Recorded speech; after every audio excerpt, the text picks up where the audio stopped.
Well, ladies and gentlemen, we shall start our next session right about now. So calling all the participants to take your seats inside the hall.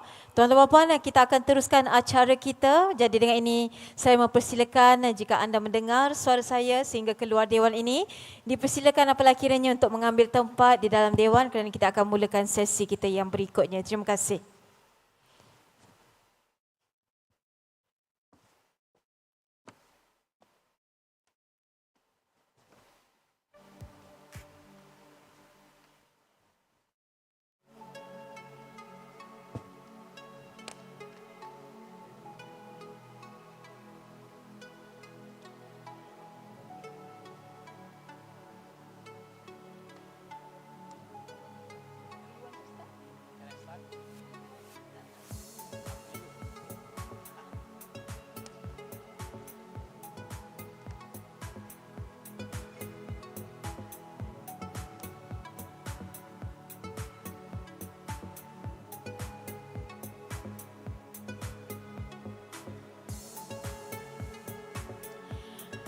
Okay, maybe one last call, a friendly reminder to the participant who is still outside, so please make your way inside the hall now.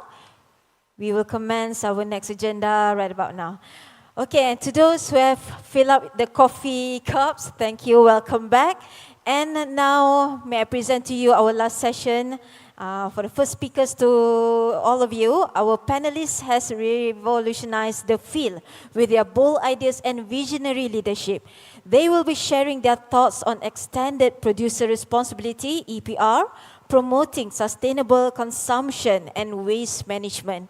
And for this, a warm welcome to you, the first speaker of this evening, Professor Dr. Argamutu Paratambi. He's the senior professor from Jeffrey Sachs Center. Please welcome. Thank you for the introduction, and good afternoon. So these are a few resilient participants who are still here. So thank you very much for being here. I want to start with an apology because I was actually asked to speak for 60 minutes, and now they told me to cut it down to 20 minutes.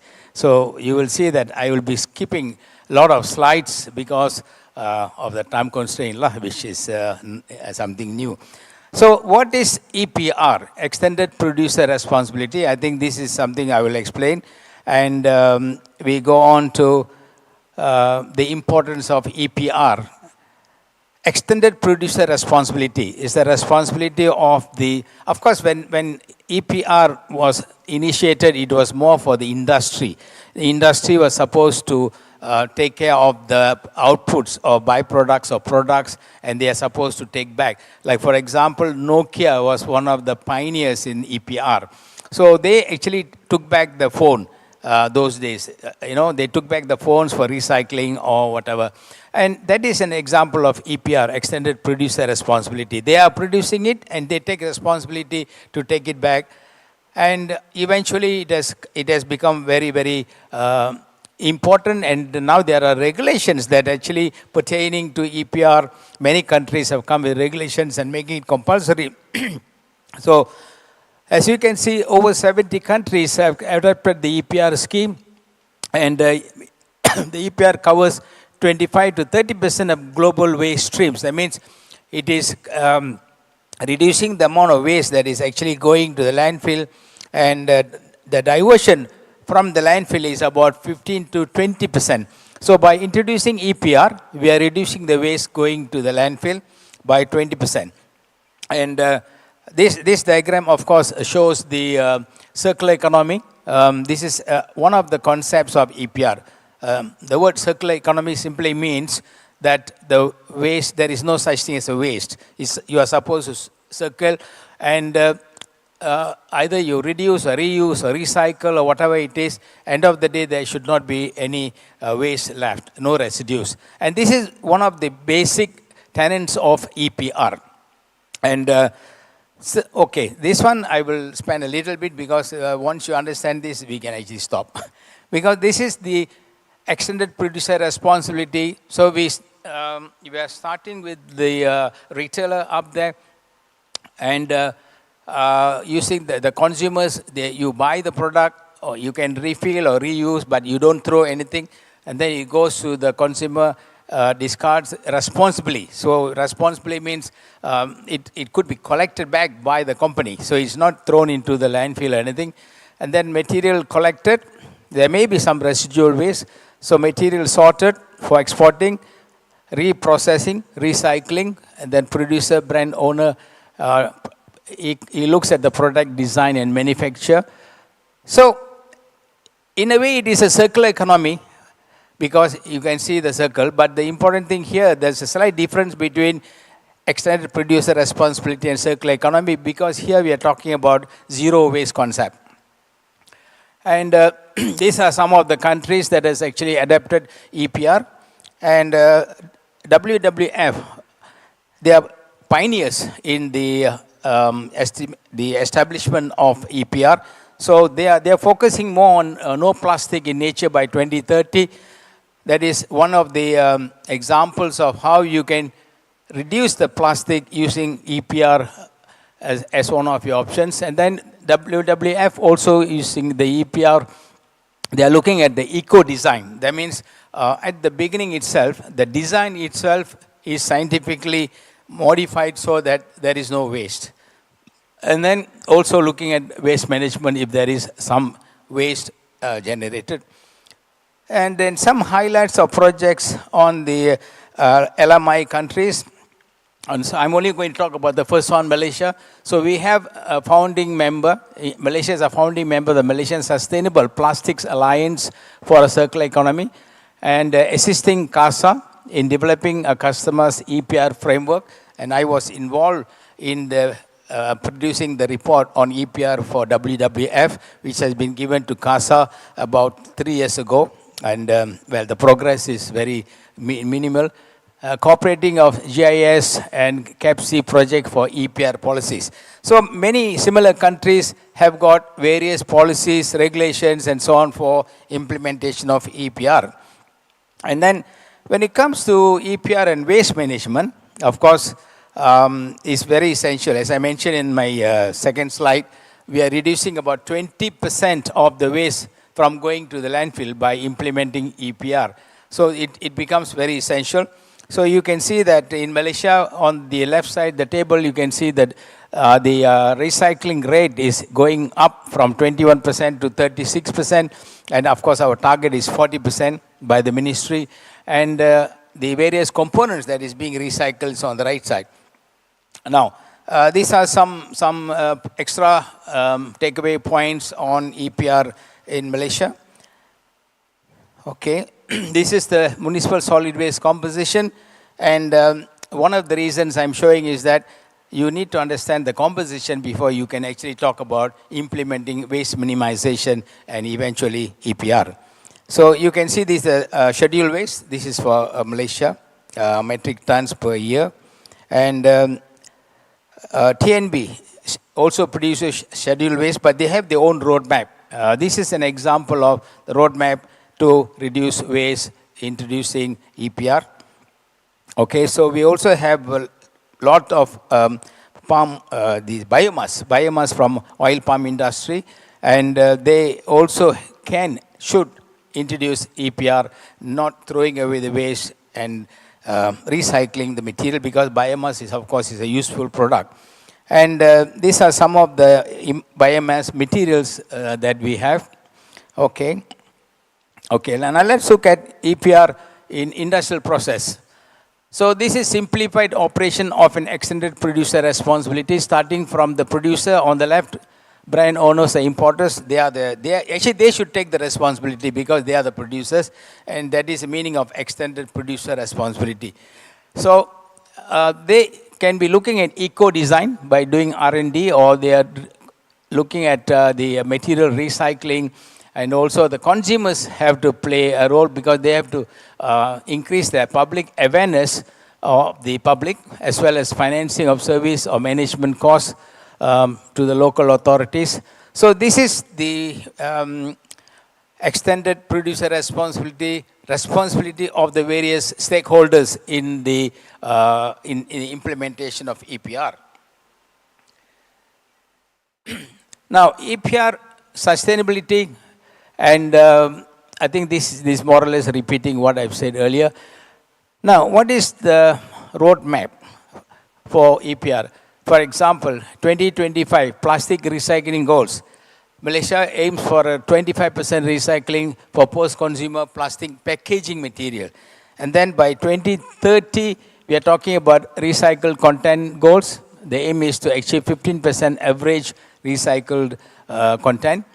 And then also recyclability targets by 2030, also a target of 100% recyclability of plastic packaging material. So 100%, that means zero waste. And then waste collection target, the goal is to collect 76% of plastic waste for recycling purposes. So these are some goals set to achieve EPR in Malaysia. Okay, governance. Now, we actually have a number of regulations in Malaysia, but not specifically on EPR, because if you look at the 11th Malaysia Plan itself, they are already talking about the sustainable consumption production, and they are talking about renewable energy capacity, promote 3R, and 15% biodiesel plan. This is way back in the 11th Malaysia Plan. And then subsequent to that, the policies in Malaysia, we have a number of policies, as I mentioned, nothing very specific on EPR, but all are related to EPR. Like the first one, Solid Waste Corporation, or SW Corp, has launched the SW Corp Strategic Plan for 2014-2020, where they are promoting sustainable waste management. And then these strategies covered a broad range of aspects, creating public awareness, waste separation, and so on. And then the construction industry transformation, I show you the diagram. They already set a target. The CIBD, the Construction Industry Development Board, have set a target, and they wanted to utilize 20% of recycled construction and demolition waste by 2020. But actually, like in some countries, like in India, for example, the C&D waste, or construction and demolition waste, is almost 100% is reused. So we are a little bit behind the various countries. And one of the projects by MIDA is the Waste Eco Park, where they are talking about establishing Waste Eco Park, a number of industries in a particular location, yeah, and to complement each other for recycling and so on. I can show you one example afterwards. One of the reasons that we are having a little bit of confusion in Malaysia particularly is that who is managing what. So if you look at this table, we have a complex array of regulators. We got so many regulators. Like one example is waste management is controlled by KPKT. But when it comes to hazardous waste, they said, no, it's not my baby. It has to go to DOE. So DOE has to take care. But then when it comes to hazardous waste in your house, now who takes care of it? Because the hazardous waste in household hazardous waste is a small quantity. So DOE doesn't take care. KPKT doesn't take care. So that is one of the challenges, because we have too many players in Malaysia for waste management. And the governance of EPR management, at the moment we have the National Circular Economy Council, which is going to make EPR implementation mandatory by 2026. And we also have the Solid Waste and Public Cleansing Management Act, which of course everybody knows that this is the mother act of waste management. And even this, only 6 states have actually adopted it. There are many states which has not adopted this act, so that also becomes a question mark. Like the states which doesn't adapt, they need not follow this regulation. And then we also have the Plastic Sustainability Roadmap, and then the Malaysian Recycling Alliance. Okay, so I'll come to examples. There are major global EPR regulations from different parts of the world. Like for example, the first one, Textile EPR scheme, that's in European Union. And then we have the Waste Electronic Directive, EEP. So these are the various players regulations that is already available. And then let's talk about one case study. Like I showed you just now, in Maida is trying to establish eco park, but I've not seen really any eco parks in Malaysia that is functioning properly. But here we have an example in Korea. There are many examples in Australia, Korea, Japan, and so on. And this is what I call industrial symbiosis. Industrial symbiosis actually means to implement EPR is not just the player, one player. So here we are talking about more than one industry coming together so that one industry's byproduct becomes another industry's raw material. Okay, so one industry's byproduct becomes another industry's raw material. So I don't throw it away. I sell it to other people. So this is what you're looking at. And this is for symbiosis in Ulsan industry in Korea. And if you look at this, now we have on the left, we have the paper mill. Then we have the non-ferrous metal refinery. Then we have the biological resources company, metropolitan city with waste treatment facilities, wastewater treatment facility, non-ferrous metal refinery. Then we have incineration and so many players. This is what we call industrial symbiosis. This is very essential to implement EPR because like this, you can see that, okay, we start from incineration and sanitary landfill at the bottom there. What comes out from here is energy and steam. The steam goes to oil refinery. Of course, from the oil refinery, we have oil output and crude oil going in. So there are only the wavy lines are the things that's going into the system. Like, for example, we have crude oil going in, and then we have 300 tons per day of waste going in. So those are the things. Other solid lines are actually passing from one industry to another industry. So if you have, for example, from the metropolitan city with wastewater treatment facility, from here we have the wastewater for treatment. From the incineration, it goes to the city. And then from the metropolitan city, we have the wastewater sludge coming for incineration. And then similarly, we have, for example, the metropolitan, chemical, specialty chemical plant is producing biogas. And then the wastewater for treatment goes to the society. So this is how the whole system is circulated among many industries. So I call this the industrial symbiosis, and it's an excellent example to achieve EPR. So this is an example. Malaysia has proposed this for abandoned vehicle to establish an EPR for abandoned vehicle, because I'm sure you know that every workshop you go, there will be 10 or 15 cars sitting there for years and nobody wants it, and the value of the material actually keeps going down. So this is one of the things that they want to introduce for metal recycling for abandoned vehicles.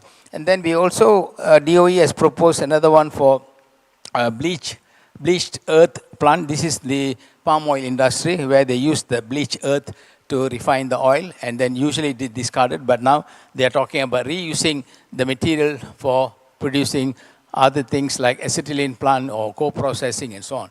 So these are two schemes suggested by DOE, and some of this has already been implemented and being used. Okay, so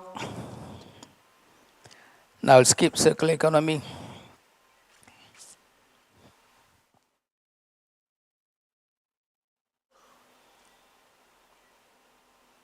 I think everybody knows the Sustainable Development Goals. So I'll skip this. Okay. Studies undertaken to propose EPR scheme for Malaysia. As I mentioned earlier, a report was submitted to the ministry about 3 years ago, and this report was sponsored by WWF, and I did the report for WWF. And these are the stakeholders and proposed responsibilities for implementing EPR.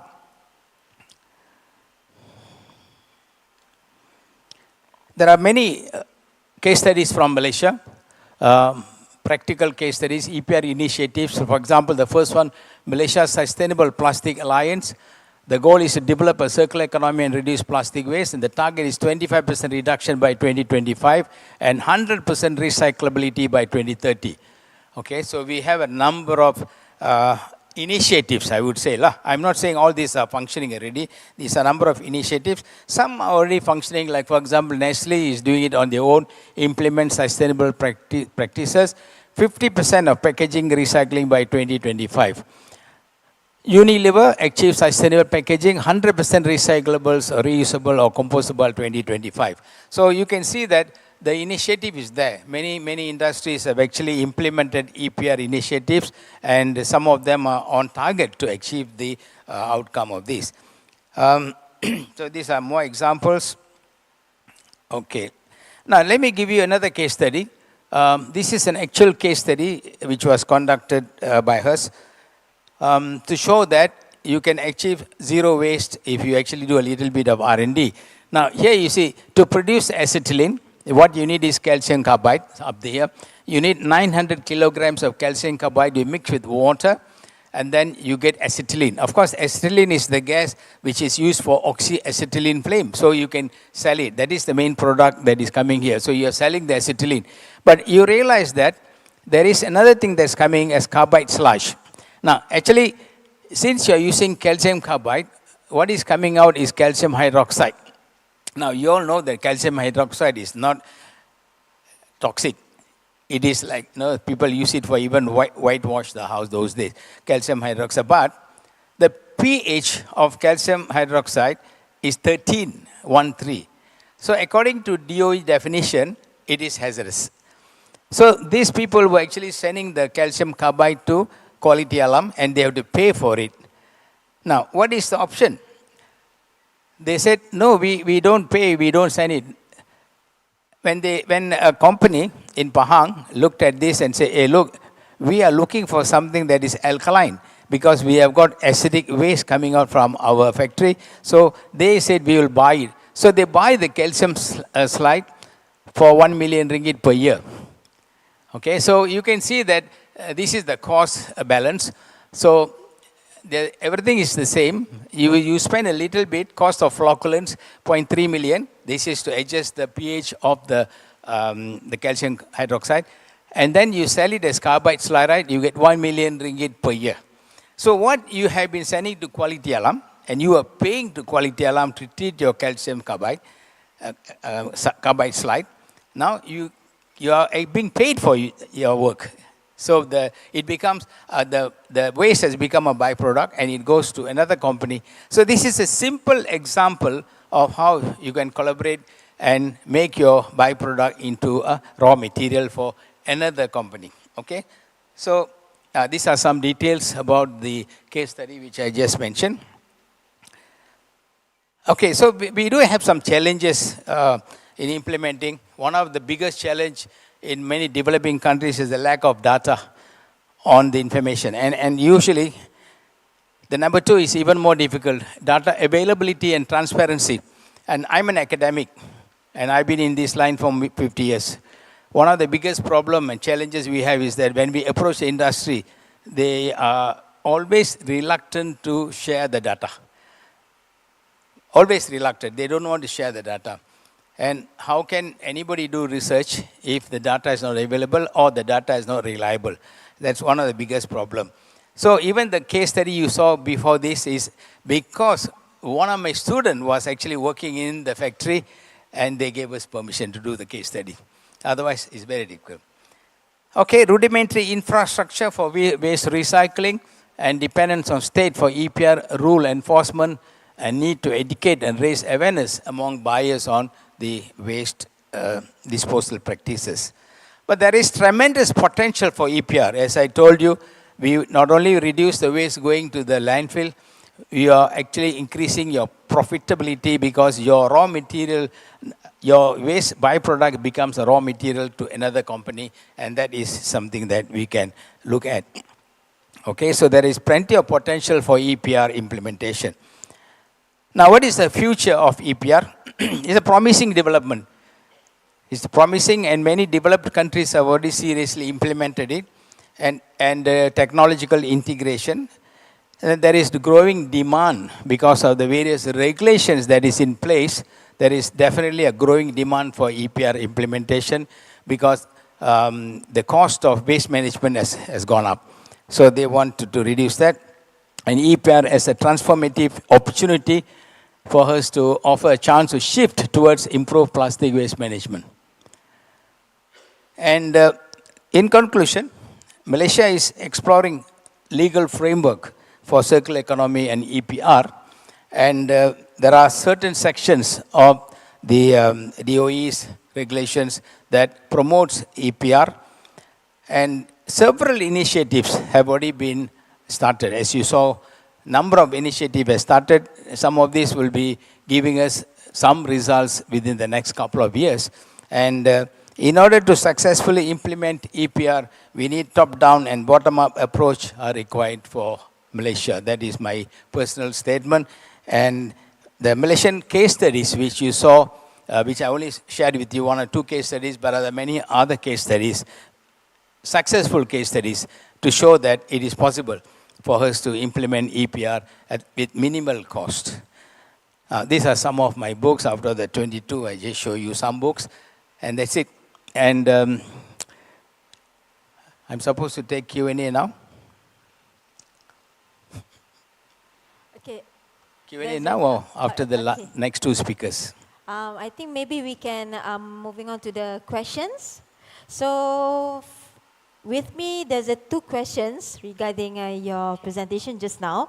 Shall I read it 2 questions? Yeah, sure. Altogether? Okay. The first question would be, as food waste makes up the most of waste composition in Malaysia, the question is there a role for waste composting to manage this? Is there a role for? Okay, sorry. So this is the first question. Okay, as food waste makes up the most of the waste composition in Malaysia, is there a role for waste composting to manage this? Yeah, actually, this is an interesting question, and I like this question simply because there's history. About 20 years ago, we actually proposed to compose all the food waste in Malaysia. We have, at that time, it was about 50%. At that time, we were producing about 20 tons per day, 20 tons of waste per day. Now, we are producing about 40,000 tons of waste per day now. Out of that, half of it is food waste. So we proposed, I think this businessman was willing to do the financing. We came up, we proposed it to the KPKT, but it was shot down. The guy said, I'm putting my money. I only need the food waste, and I will do. So the question was, what do you do with the compost? Then the guy said, if you don't want the compost, I will take it for landscaping. But still the thing was shot down because one of the panel members was asking a very, very sensitive question. Is the compost halal or haram? So they sent the question to the release authority. Until now, they didn't reply. So this is the issue with food waste. I mean, there is tremendous opportunity in composting food waste, or you can do anaerobic digestion and produce biogas, and then you can also do composting after that. And once everything is over, the material in your hand is only carbon, hydrogen, and oxygen. You can't even tell what is there.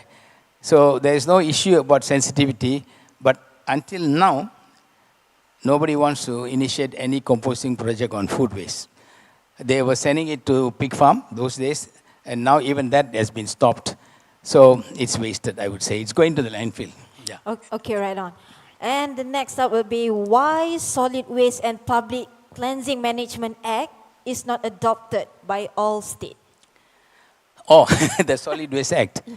No, actually, the federal government cannot force the act on every state. Like, for example, Penang did not adapt it. But Penang is an exemplary state for waste management. You see you see the joke? Penang did not accept the act, but they had an efficient Penang councillor in charge of environment, and they are the #1 recyclers in Malaysia. So they have achieved like about 45% recycling when the national average is struggling below 40%. But of course, even some other states like Selangor did not adapt. I don't know, maybe it's political reason, I don't know, but some states just didn't adapt it, and the federal government just cannot force this act on the states. Okay, and lastly, is there a role for industry waste registry to promote EPR? Is it possible to be implemented in Malaysia? Promote EPR. EPR. Yeah, I mean, it's already being promoted. Yes, been okay. Yeah, because you see, although as I said, there is no particular regulation, like for example, regulations, there are regulations specifically for hazardous waste management or regulations for plastic roadmap. We have a plastic roadmap and so on. So EPR, although there is no specific regulations, but it comes under the circular economy, and there are already regulations actually making it compulsory for the producers to take care of their own waste. So that is going in the right direction. Yep. I see. Okay, that's all. That's it we have for the question. And once again, I thank you, Professor Dr. Aragamutu Paretambi. He's the senior professor from Jeffries Select Center. Please give him a round of applause. Put your hand together. Thank you so much, Doctor. Okay, moving on. Inviting for the next case study, Professor Media Technologies, Dr. Ruzina Isha. Dipersilakan.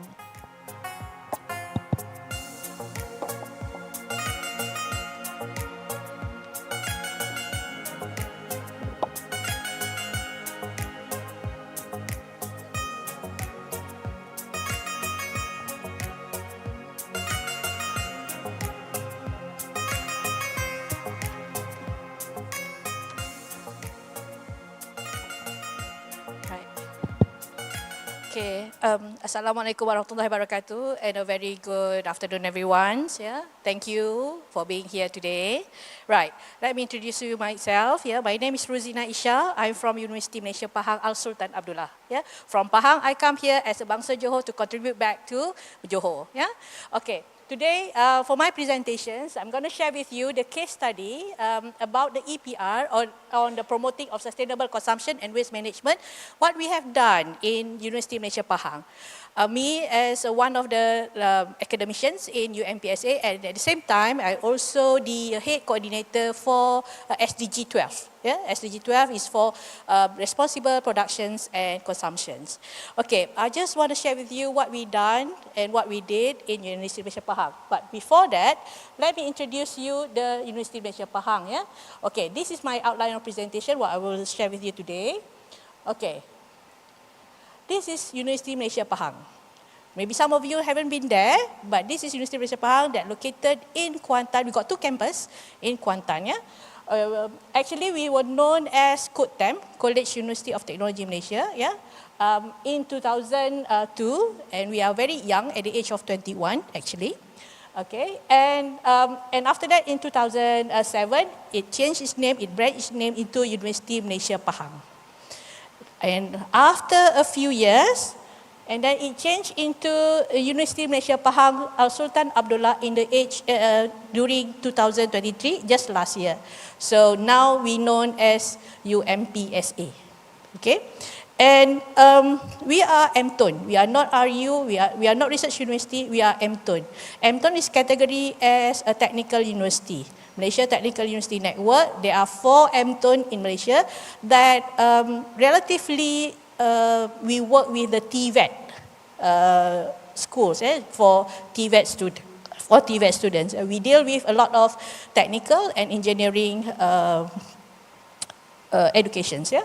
Okay, and we are known for dual degree program. We've got a lot of dual degree program. We are the reference for lots of polytechnics and university to do a dual degree program where the students will have 2 years in UMP and another 2 years abroad. It's either in China, in German, in China, and there will be a lot. There will be a lot of program as well. Yeah. Okay. Currently, we have about 70,000 students. More than 800 academicians, more than 700 plus staff, administration staff, and we got about 40,000 alumni. We got 2 campuses, one in Gambang, one in Pekan.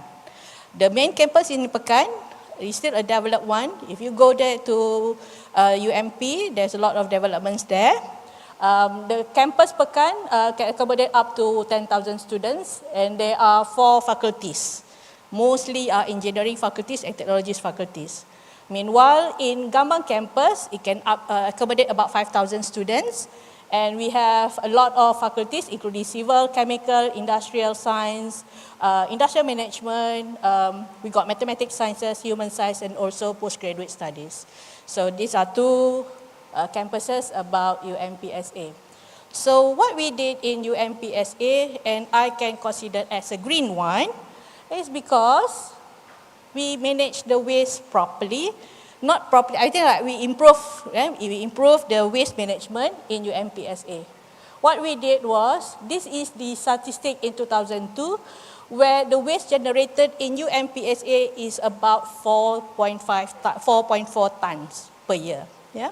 And we recycle up to 75% of the waste.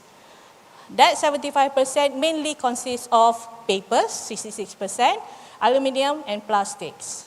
So these are the waste that we had in UMP. So we track all the waste in UMP.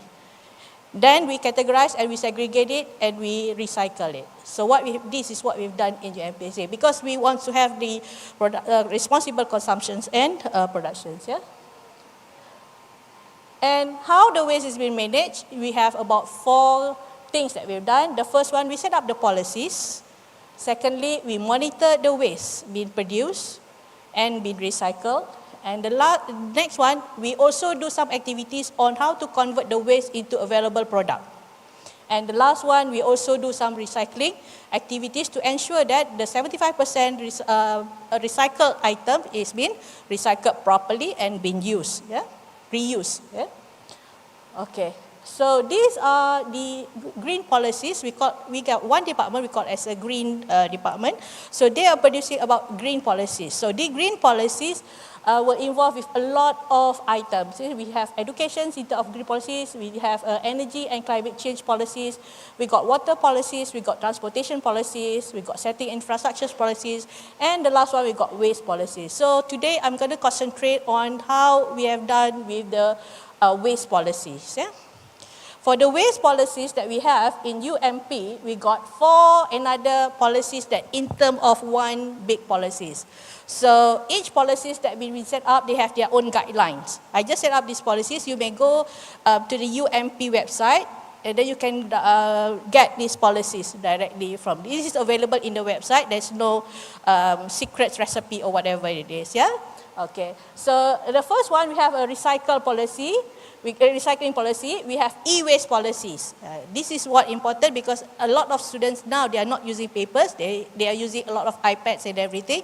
And the e-waste is also increasing in UMP. That's the reason why we have e-waste policies. And the next one, we have waste management policies, how the waste is being managed, especially for organic and inorganic, especially for the food waste, the one that have been a lot of questions just now. Yeah? And we have also how to minimize the reuse of organic solid waste. This is what we did.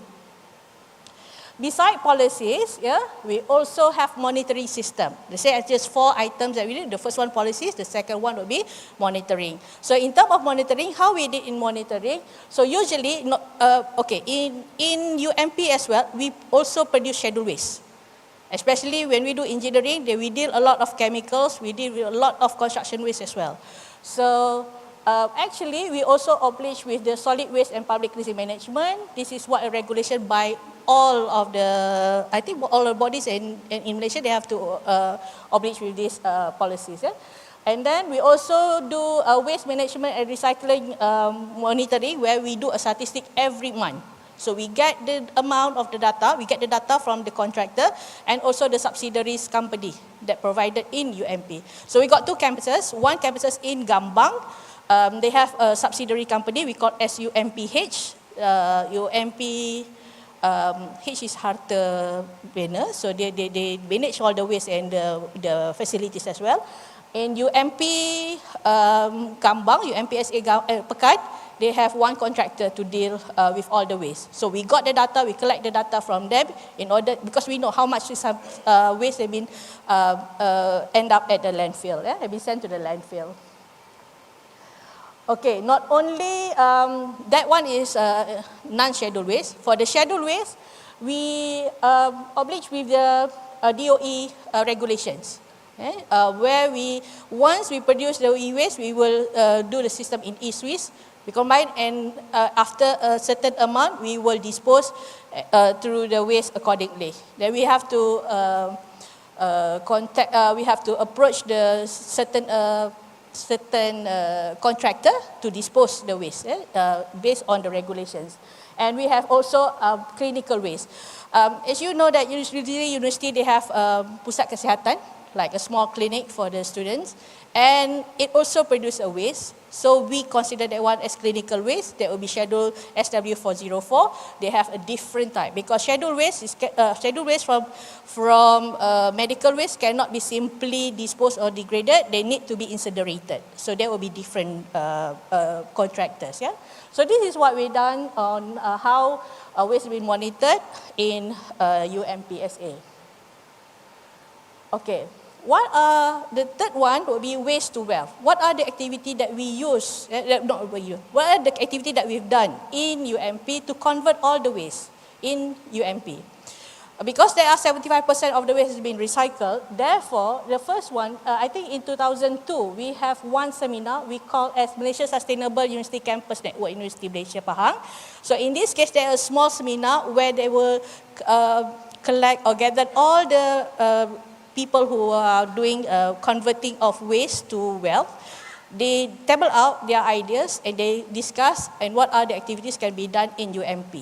So these are the activities that have been done in UMP. That will be in conjunction to Erasmus program because there will be collaboration with the European Union in order for us to do this activity in order to make the UMP as a green campus.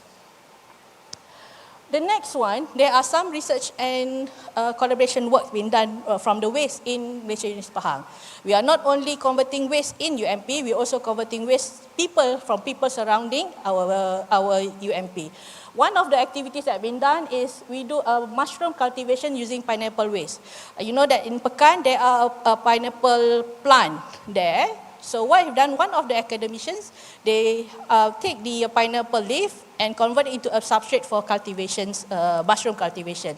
Not only that, some of the researchers as well, they divert it not only for pineapple waste, they also do with the palm oil, sugarcane baggage and other material, kenaf and everything. Yeah? So they are converting, they are trying to shift the sawdust into other things from the biomass waste. So this is what we've done. We have a mushroom farm in UMP where we do some activities on that. Yeah? Okay, the next one, we also have a fuel from waste. This fuel, these are the research mainly from Faculty of Chemical and Chemical and Process Engineering Technology. So what they did is they convert the waste, including food waste, the biomass waste, and also the plastic waste into a fuel. We have a lot of facilities, especially in the bench scale and also a pilot scale. Prototype in UMPSA to convert the waste. We have a food waste to convert into a fuel, into a solid waste, into charcoal. Biomass into a charcoal as well. They can make it to a pelletized, and we also have one pyrolyzer that able to convert the plastic into a fuel. Currently, they are able to produce the plastic into a fuel of gasoline and petrol. Gasoline and diesel. So, petrol. We can directly put it in the mesin rumput, and also in the motorcycle directly. Or because sometimes when we have done this, because we have a prototype with the 50 liters. So what they did is, when we approach to industry, they don't want to do it. They don't want to because they're quite afraid of waste because they said there may be some contaminants and everything. But we would suggest them to have like a biodiesel like B10 or B20 in order to use all the fuel from the waste. Instead of you use 100%, you can do it like a biodiesel like B10 or BD. So that will be another approach that we are doing in UMPSA. And the next one, we have a clinical waste conversion. We have mobile incinerator. This mobile incinerator is being developed by one group in faculty as well. This group of brain here, so they set up this mobile incinerator and put it in the hospital in Kuantan. I think in UIA. Hospital UIA there, they put one mobile incinerator just to incinerate all the clinical waste there. Because in UMP it's very small, so they set up the blood, and in fact the UIA hospital provide them some grants for them to set up the incinerator. So this is what waste to wealth activity being done in UMPSA. Yeah? And of course we have compost and recycle center in UMP. Yeah, we got two. One here is in Gambang, another one is in Pekan. They we collected all this waste. That's why we got about 75% recycle rate. And we also have pre-love gift and sell corner at UMPSA library. So all the peoples in UMP, they can donate all their materials, and we will resell back to all the unlucky one. And what we did is every 2 months, some of the faculty is set up the kabut sale.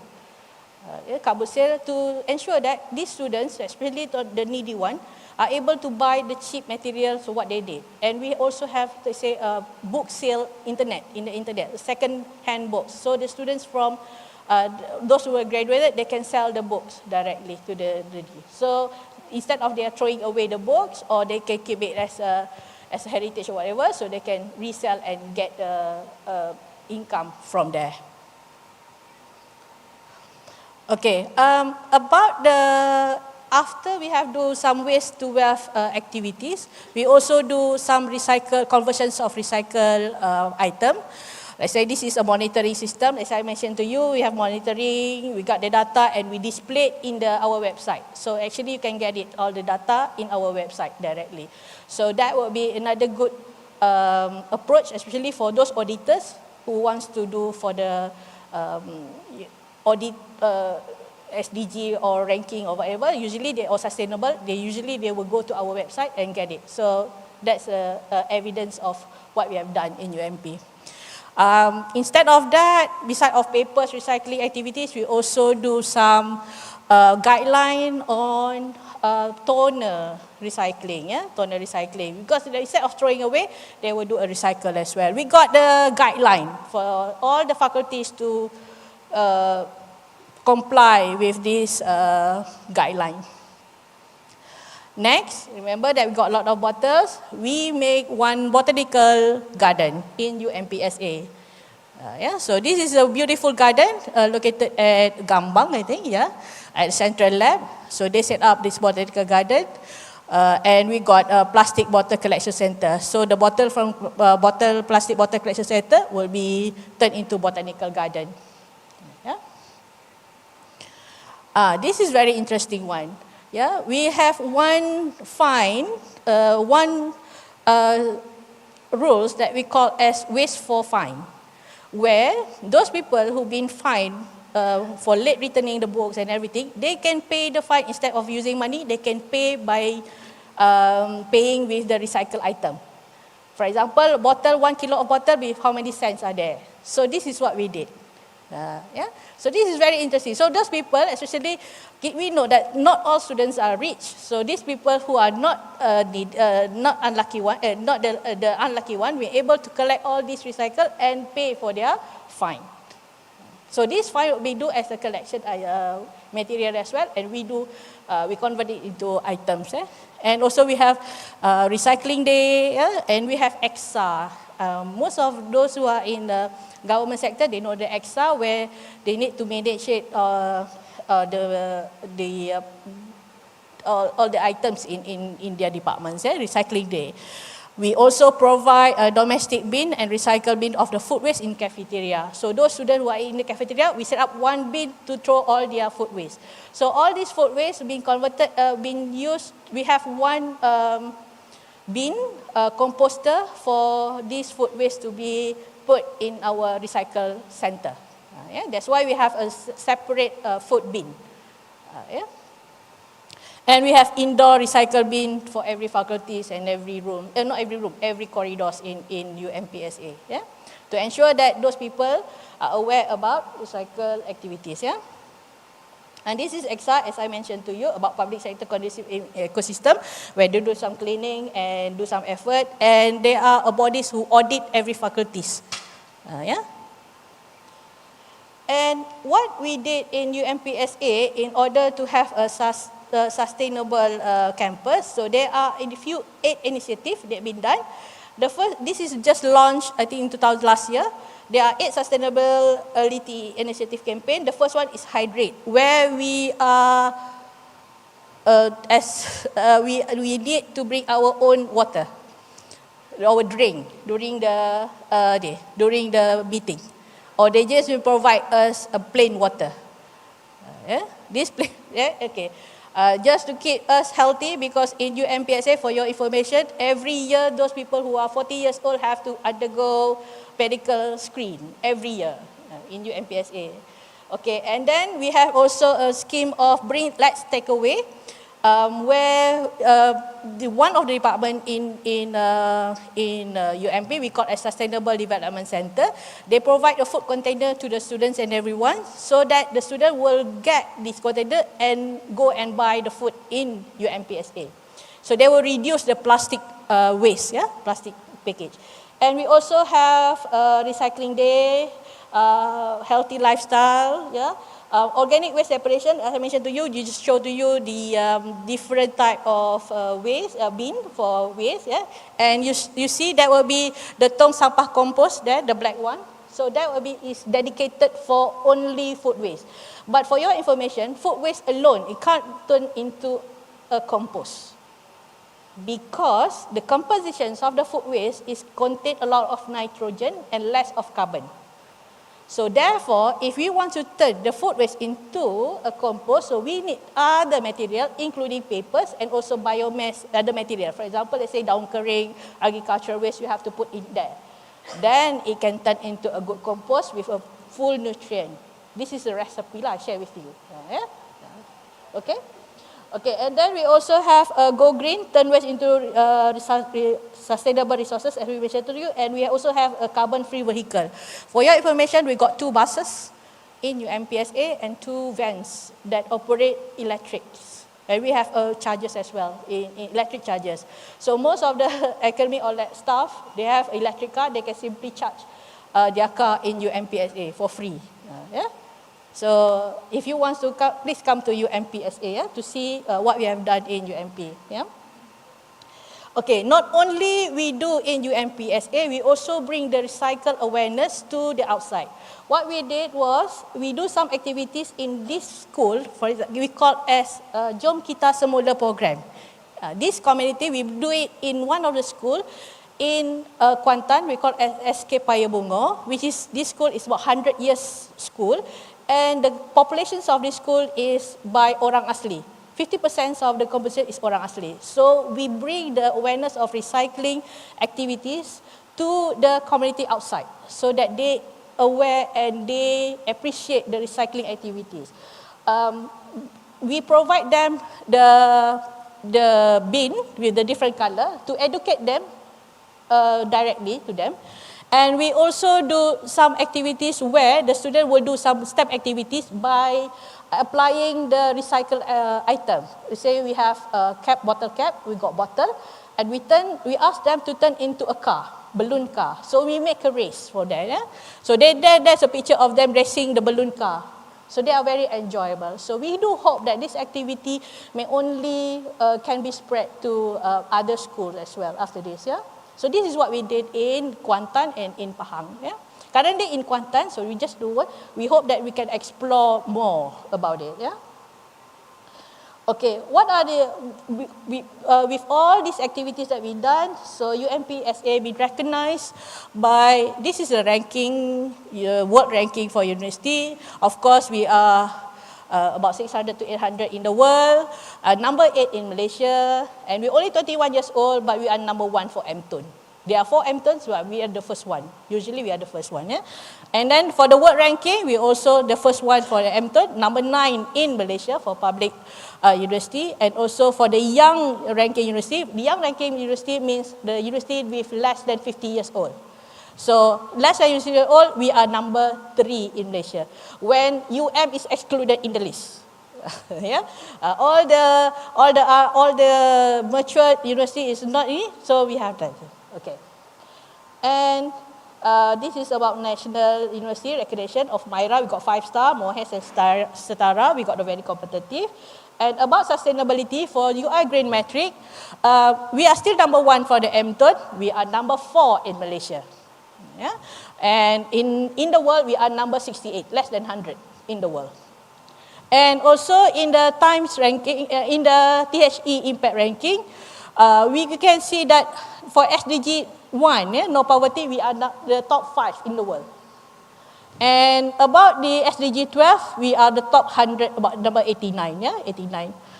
These are all the SDG ranking that we had from the THE impact ranking for our sustainability. The world ranking for sustainability still number 1 in the MTON, number 12 in Malaysia, and we also have 2002 SEDA certificate, and we also have the this one is a low carbon zone, LCC 2030 challenge, and then we able to reduce 38.3% of greenhouse in UMPSA Pekan and 20% in greenhouse emission in UMP Gambang. So these are the beautiful of UMPSA. I wish and welcome you to UMPSA. Thank you, everyone.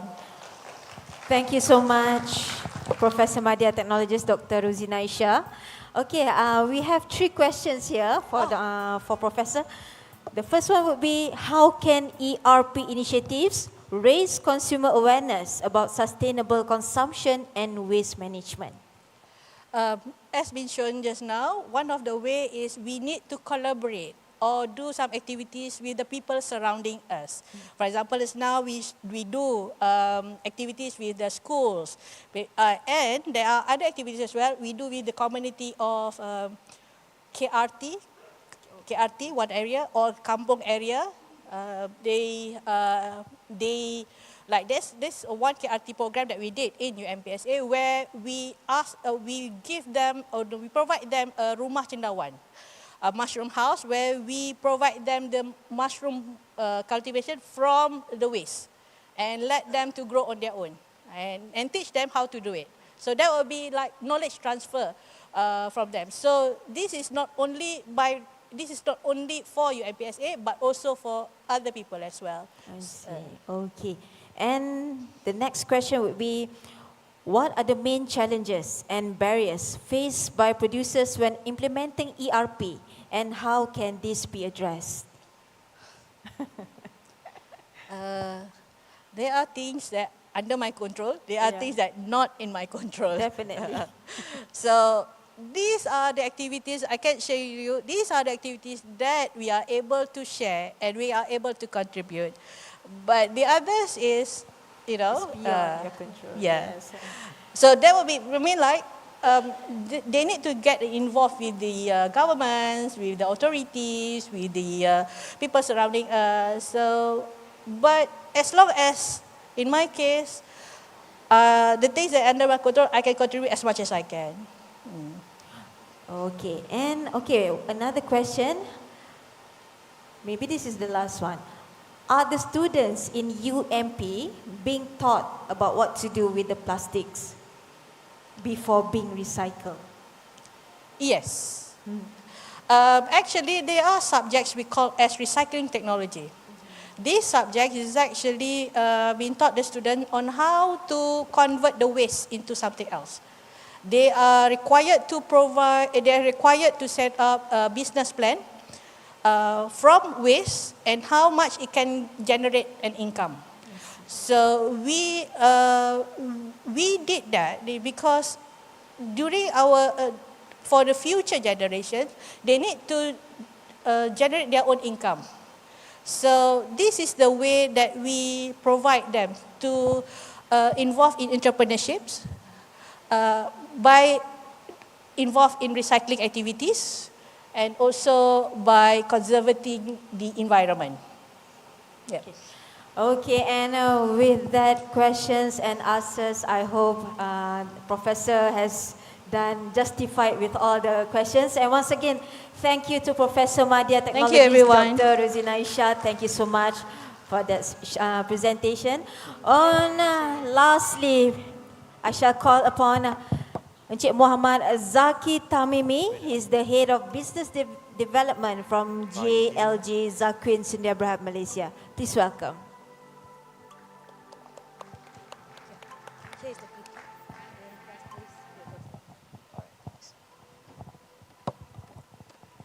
Assalamualaikum warahmatullahi wabarakatuh. Okay, my name is Muhammad Zaki. I'm the head of business development for JLG Zakwin Sdn Bhd. Basically, JLG Zakwin is a collaboration between Damansara and Zakwin Resources. We are a JV company, recently newly formed, basically to pioneer the initiative in waste management.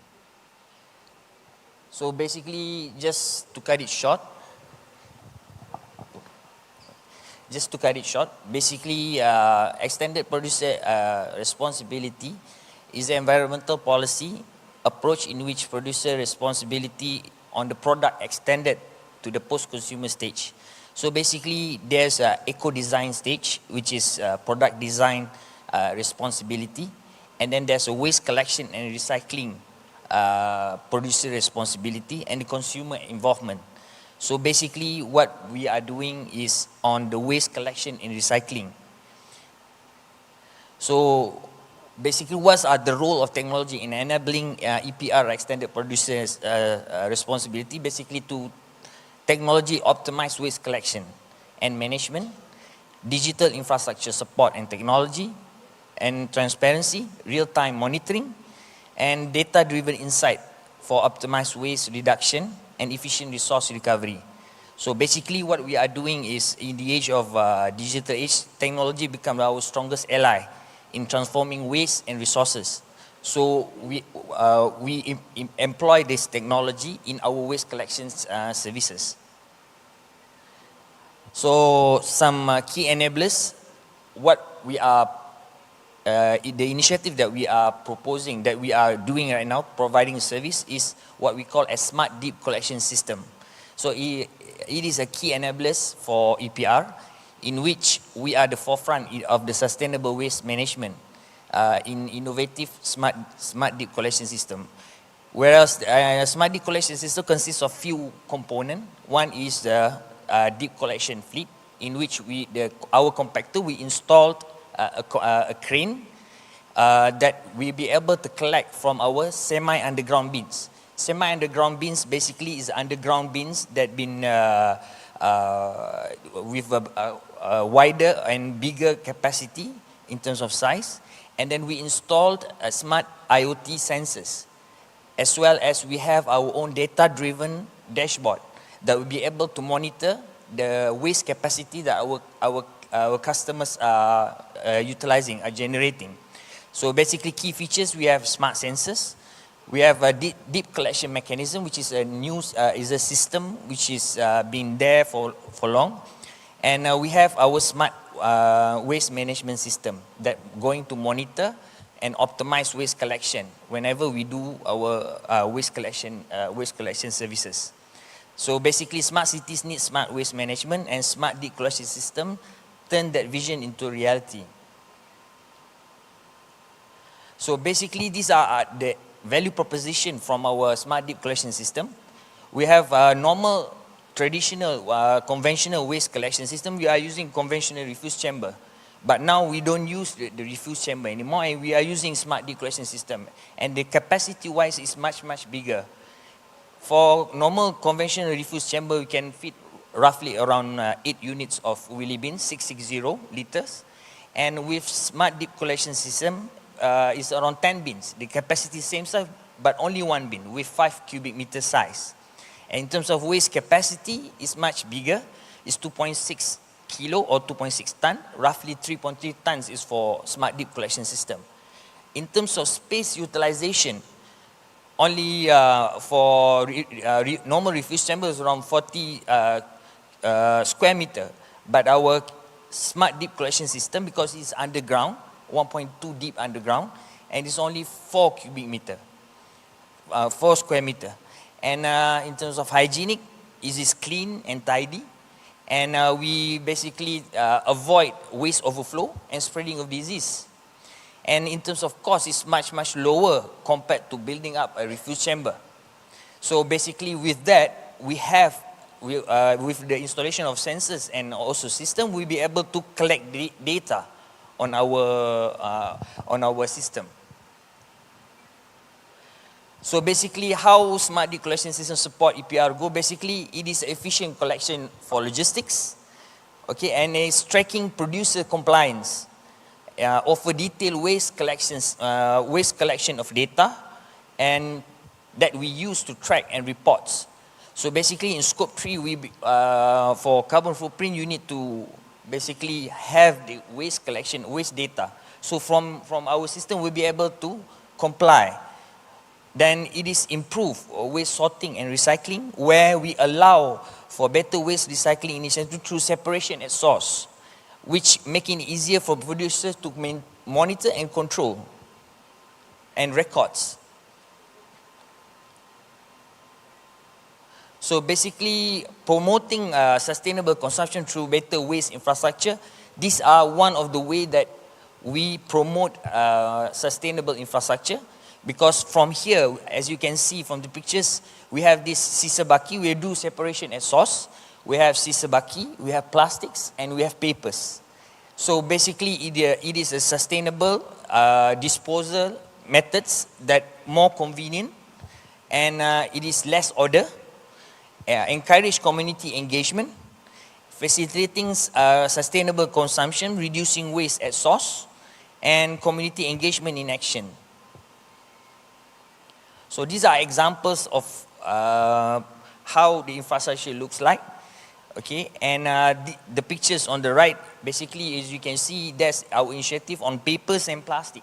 We'll be able to collect some data, and we encourage public to participate in our initiatives. So from here, we'll be able to collect sufficient data that be able to use for the sustainable reports. So basically, to align with aligning smart deed collection system with broader sustainable goal, basically we are aligned with UN SDG, which is SDG 11 and 12. Enhance urban living, where cleaner cities with efficient waste collection. Optimize space, as you can see, we are only use 4 square meter. Reduce emission, because we are less collection routes, because we have bigger capacity in terms of waste storage, and we support recycling in terms of circular economy, enables material recovery and waste reduction, and we support data driven through our smart sensors, provide insights for better waste management and recycling, as well as better decision making in terms of improving infrastructure in the future. If you find that the waste capacity is above the current generation rate, and basically we work collaboration with local government, authorities, waste producer, and community in order to drive this sustainable. So basically, thank you very much.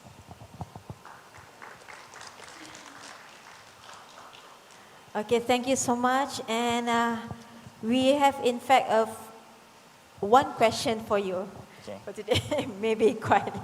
Okay, the question would be, can smart underground waste bin can be implemented for high-rise with constrained site? Because is it feasible for landowner? Basically, we have done one project in Pangsapuri Sri Alam, where there is 1,840 units of apartments. And usually apartments, they do have a refuse chamber. So we change the way traditional works with refuse chamber by using this type of bins. And we'll be able to have a more cleaner environment, and we have good supports from the public in terms of awareness. And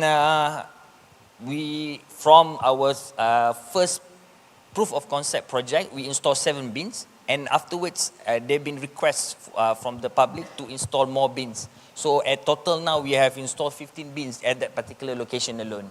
I see. So, Pardon? Yes, it's underground, 1.2 meters underground.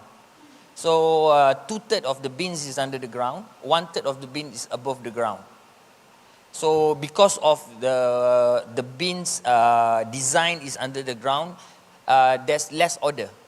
So and then because it is closed, and we'll be able to collect good amount of data through our sensors. Okay, we have one more question here. What is the range of investment involved for basic sets? Okay, basis, we normally don't compare the bins with the normal wheelie bins. Normal wheelie bins that doesn't give much value proposition in terms of cost. What we are comparable is with the refuse chamber.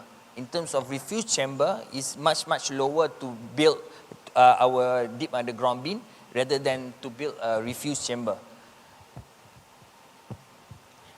So that's it. Oh, yeah. Thank you so much. Once again, I put your hand together for Mr. Muhammad Zaki Tamimi. He's the head of business development for JLG Zakin. Thank you so much. Well, what an uplifting and productive day it has been, ladies and gentlemen. And now we extend our sincere gratitude to all the speakers and especially to all the participants for making this Day 1 conference a great success. We hope you've gained valuable knowledge and made important connections during the day.